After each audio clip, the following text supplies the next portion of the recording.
Hello and welcome to the New York Farm Bureau's weekly news bite, bringing you the latest news from the New York State agriculture world. Hi, I'm Steve Ammerman, Director of Communications at New York Farm Bureau. It's been a busy week, planting season well underway all across the state for our farmers.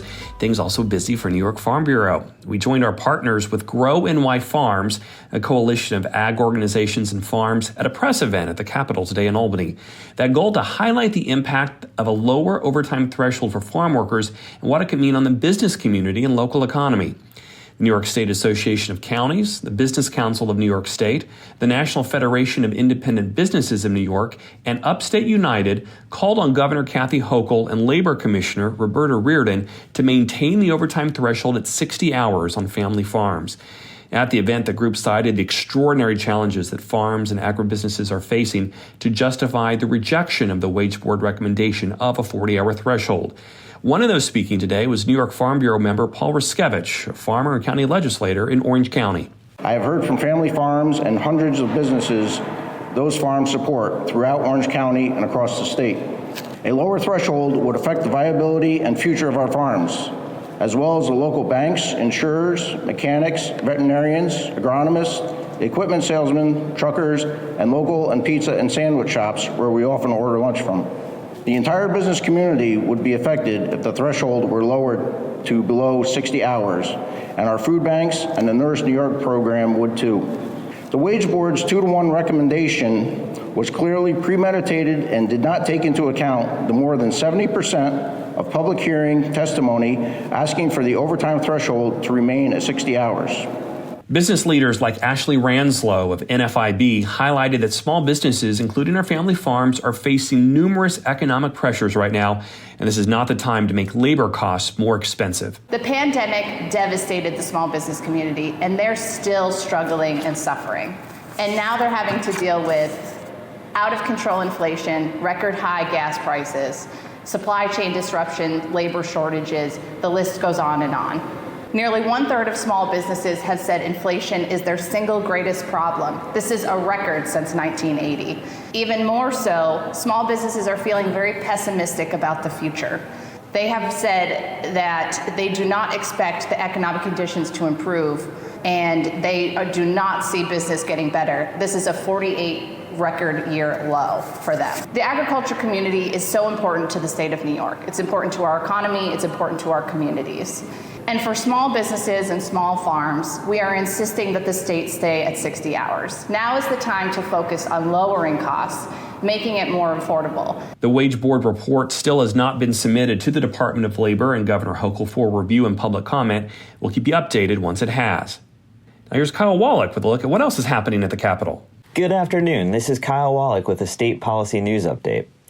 As you may know, there is just a week left on the legislative calendar this year, and there are still many issues that legislators are looking to tackle. We are keeping close watch and continuing conversations on these, including on the Birds and the Bees Protection Act, which would set a phase-out for the use of neonicotinoids on outdoor ornamental plants and turf, as well as for nursery and landscape operations. This would set a dangerous precedent of having the legislature regulate pesticides instead of the Department of Environmental Conservation, which is the state's regulatory agency with the responsibility of reviewing and registering pesticides within the state. Please visit our website at nyfb.org and participate in our e-lobby campaign to let legislators and the governor know the impact that this legislation, if it went into effect, would have on New York farms. Thanks, Kyle.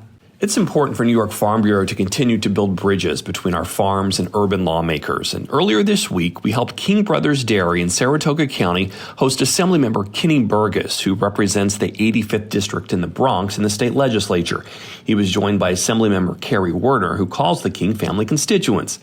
Jeff King and his wife led the legislators around the farm, toured the barns, and showcased their own processing plant where they bottle their own milk and sell their own ice cream, among other products.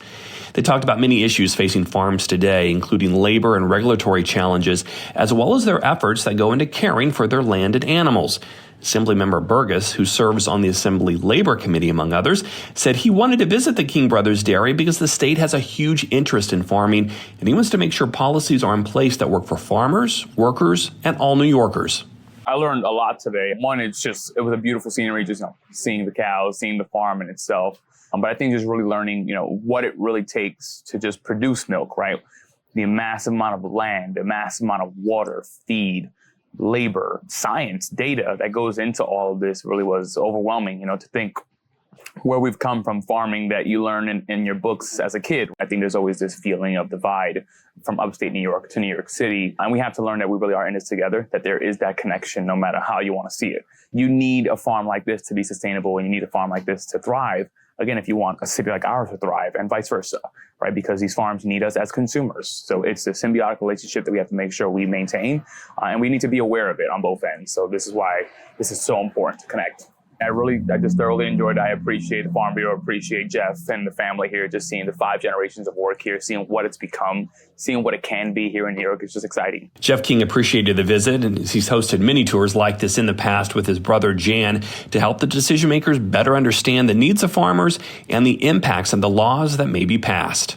Well, I think it's important. We've got folks that really have no background and no innate knowledge of what we do. And with agriculture being our biggest industry in New York, it's important for them to have an appreciation of the issues that we face, the economic impact that we have on the economy in New York. And I think as it showed today, it was a great visit and a great opportunity for them to learn. I think it goes to show that we can talk about it and we can explain things to people, but when we actually get them right close to what we're talking about and get to see it for themselves, it makes a huge difference. New York Farm Bureau will host a legislative reception in August at the Queens County Farm Museum in New York City for downstate legislators, as well as our legislative farm tour upstate in September. The New York Department of Agriculture and Markets is preparing to launch a new online farm directory to connect consumers to producers of farm products all across the state and also help strengthen the local food supply chain. The farm directory will appear on the department's website beginning in the middle of June. It will show information for each listed farm, which can include the farm name, the farm type, a point of contact, and location, as well as a listing of available products offered by the farm. Public users will be able to sort or search by any of those fields. The department understands that not every farm offers products to the public at the farm, so each farm can indicate whether it is open to the public or if there's another means that consumers can access or purchase farm products that they produce. Its creation derives from New York state law, which was passed last year and amended this year in the legislative session that required ag and markets to create a farm directory. Be on the lookout. Farms will be receiving a package in the mail shortly outlining the directory's purpose. Also, a survey to collect information about the farm will be included along with a return envelope. Those who choose not to participate in the directory must notify the Department of Ag and Markets about their decision by opting out as required by the law. Farms can do this by returning the provided survey or indicating it through the online survey that's linked at the website. If you have any questions about the farm directory, you are asked to call the Department of Ag and Markets. Finally, look forward to next week's podcast where we will unveil the winners of the New York Farm Bureau Agricultural Youth Scholarships. Don't forget to honor the men and women this Memorial Day who gave their all for service to our country. And as always, thank a farmer for all that they do.